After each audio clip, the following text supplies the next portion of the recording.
Ice cream खरीद लो, ice cream भी खरीद लो, बर्फ भी खरीद लो, मलाई वाला बर्फ भी लेकर आया हूँ। अरे वाह वाह, आइसक्रीम वाला आइसक्रीम और बर्फ दोनों बेच रहा है। अब मैं उससे बर्फ लेकर बाबू को खिला दूंगी। बर्फ ले लो, बर्फ मलाई वाला। आ जाओ बच्चों, आ जाओ। अरे वो बर्फ वाला, रुक जाओ, मुझे एक आइसक्रीम दे दो।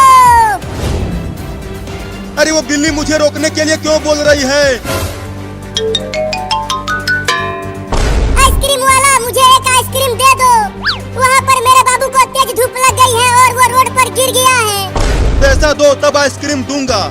लेकिन मेरे पास तो पैसा है ही नहीं। तो चल भाग यहाँ से, आइसक्रीम नहीं मिलेगा। मैं नहीं भागूंगी, मेरा बाबू गर्मी से मर जाएगा। प्लीज एक आइसक्रीम दे दो या बर्फ ही दे दो, सस्ता वाला। चल हट जा आगे से बिल्ली कहीं की। ये फ्री का बर्फ और आइसक्रीम नहीं है। मैं नहीं भागूंगी बिना आइसक्रीम लिए। तो रुक, अभी बताता हूँ तुझे। ये ले कमीनी बिल्ली। अब चलता हूँ दूसरे गांव में बर्फ बेचने। यहाँ पर मेरा बर्फ और आइसक्रीम नहीं बिक रहा है।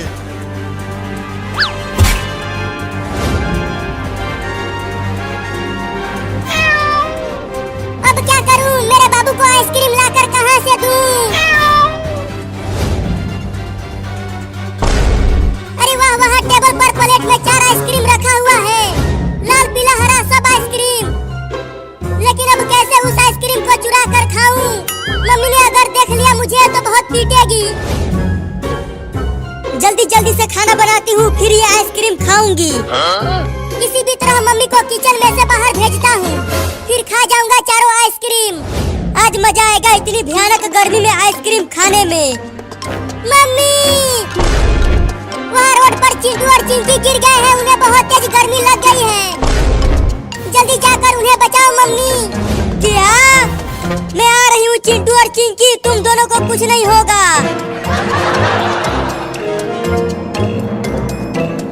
अब मजा आएगा आइसक्रीम खाने में। मम्मी चली गई। इतनी भयानक गर्मी में ये ठंडा ठंडा 4-4 आइसक्रीम खाऊंगा। कितना मजा आएगा। चिंटू, चिंकी, कहाँ हो तुम दोनों? अरे यहाँ चारों ओर देख लिया, कहीं रोड पर चिंटू और चिंकी दिख ही नहीं रहे हैं। अब कहाँ से आइसक्रीम लाऊं? आइसक्रीम वाला तो मुझे लात मारकर चला गया। Oh no! चलती हूँ उस घर में, जरूर वहाँ फ्रिज में ठंडा बर्फ रखा होगा, उसे ही चुरा कर बाबू को खिला दूंगी। अरे वाह, ये लाल वाला बड़ा मीठा और ठंडा आइसक्रीम है। बड़ा मजा आ रहा है खाने में इसे।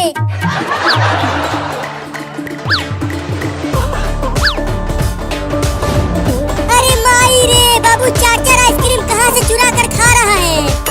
चिंटू को भी बुला कर लाती हूँ। ये देखो, यहाँ पर चिंटू आराम से सो रहा है और वहाँ पर बाबू हमारे हिस्से का भी आइसक्रीम अकेले खा रहा है। चिंटू, चिंटू, चिंटुआ, जल्दी उठ।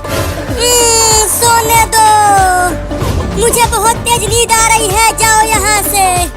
वहाँ बाबू हमारे हिस्से का भी आइसक्रीम जल्दी जल्दी खा रहा है। क्या? नहीं नहीं, मेरा आइसक्रीम कोई भी नहीं खा पाएगा। जल्दी चलो चिंकी। मम्मी, आइसक्रीम दे दो। मुझे कहीं भी आइसक्रीम नहीं मिल पाया बाबू। चल तुझे उठाकर उस घर के पास लेकर चलती हूँ। आइसक्रीम। अरे अब ये दोनों चोर कहाँ से आ गए? एक छोटे से गांव में अली नाम का एक लड़का रहता था। वो निहायत गरीब था, मगर उसके ख्वाब बहुत बड़े थे। अली के वालिद एक मजदूर थे और दिन भर मेहनत के बावजूद घर का खर्च बेमुश्किल चलता था। अली अक्सर रात को आसमान की तरफ देखकर सोचता कि क्या कभी उसकी जिंदगी भी बदल सकती है। अली को पढ़ने का बहुत शौक था, मगर वसाइल न होने की वजह से वो स्कूल नहीं जा पाता था। गांव के स्कूल के बाहर खड़ा होकर वो बच्चों को पढ़ते हुए देखता और खुद भी दीवार के साथ बैठकर सुनने की कोशिश करता। उस्ताद अक्सर उसे देख लेते, मगर कभी कुछ नहीं कहते। शायद वो जानते थे कि ये लड़का कुछ बनने की ख्वाहिश रखता है। एक दिन उस्ताद ने अली को बुलाया और कहा, अगर तुम वाकई पढ़ना चाहते हो तो मैं तुम्हें मुफ्त पढ़ाऊंगा। अली की आंखों में खुशी के आंसू आ गए। उस दिन से उसकी जिंदगी बदलने लगी। वो दिन में अपने वालिद के साथ काम करता और शाम को उस्ताद के पास पढ़ने जाता। वक्त गुजरता गया और अली ने अपनी मेहनत और लगन से बहुत कुछ सीख लिया। उसने न सिर्फ पढ़ना लिखना सीखा, बल्कि वो गांव के दूसरे बच्चों की भी मदद करने लगा। लोग अब उसे इज्जत की निगाह से देखने लगे थे। कुछ साल बाद अली ने शहर जाकर तालीम हासिल करने का फैसला किया।